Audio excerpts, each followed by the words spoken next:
The other foreign policy issue that has resurfaced, at least in the headlines, has been the probe of Benghazi. Now the House, which is majority Republicans, as I'm sure you both know, has decided to have a select committee to look into the circumstances before, during, and after the attack on Benghazi when 4 Americans were killed. First to you, Congresswoman Bachmann.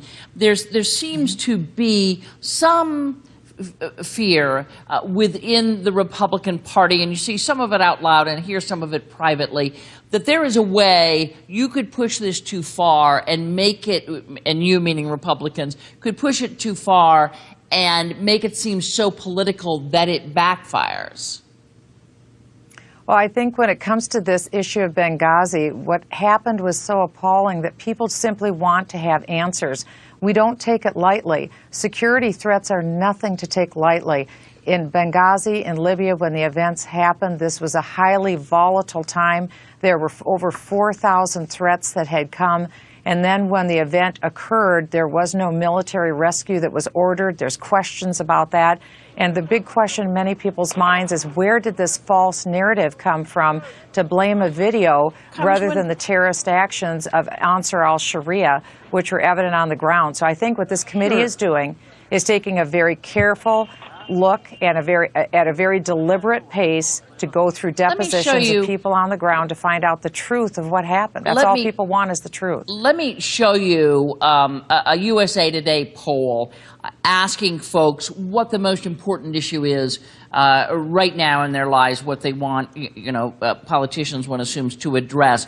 Jobs at 27%, health care 21%, federal budget deficit 19%, on down the line. Security and terrorism is at 7%. So my question to you was, is there a possibility that Republicans can look off key with this? I know you say people are interested, but when you ask them, what's your most important issue, they're looking for you all to do something about jobs and health care and the federal budget deficit. Well, I don't disagree at all with the numbers that you gave. I think they're accurate, but people can walk and chew gum at the same time. It doesn't diminish the fact that we need to have answers about what happened on that fateful night with 4 Americans who lost their lives. We need to get answers. This cannot be politicized. It has to be done, again, in a very thoughtful, deliberate way, which I trust and believe Trey Gowdy and the committee will do. I'm very impressed with their approach. And I think, again, we have to have answers. Congresswoman Wasserman Schultz, look, there have been many probes into Benghazi, as I'm sure you would point out.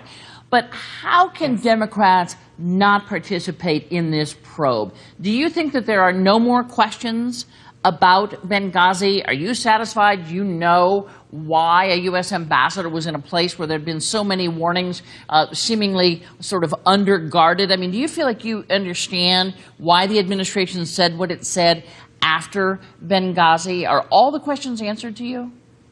Candy, I think what's important to note here that keeps getting either put aside or lacks focus is that there are families who have been through a really terrible tragedy. And the Republicans in the House of Representatives, after 13 hearings, 50 briefings, 25,000 pages of documents that have been released, and a commission that was put together by Secretary Clinton that has fully examined what happened and put forward 29 recommendations, all of which are being implemented.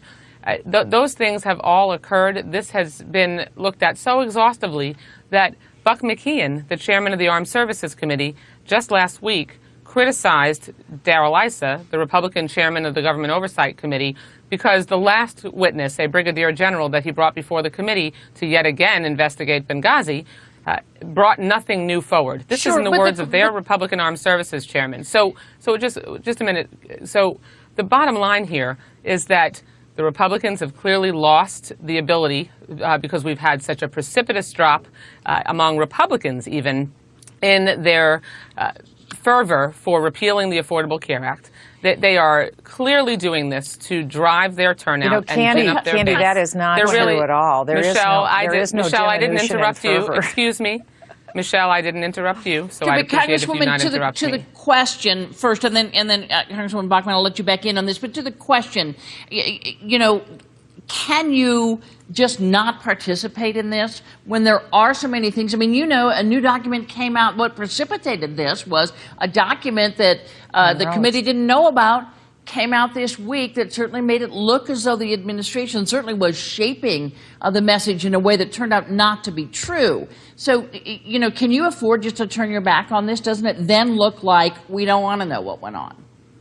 Well, the Republicans are in the majority in the House of Representatives, so they can essentially do whatever they want. In creating the Select Committee, they have to, in order to make sure that the process is credible, which the way they've set it up, it's clearly not going to be and has an outcome that's been predetermined.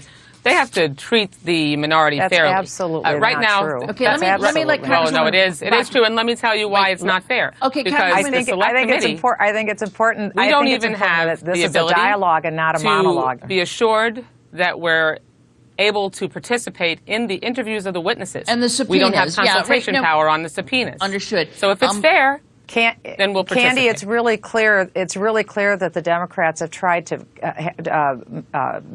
sabotage this process from the very beginning. We shouldn't do that. We don't have the ability to when sabotage we have unanswered questions about 4 people who've died.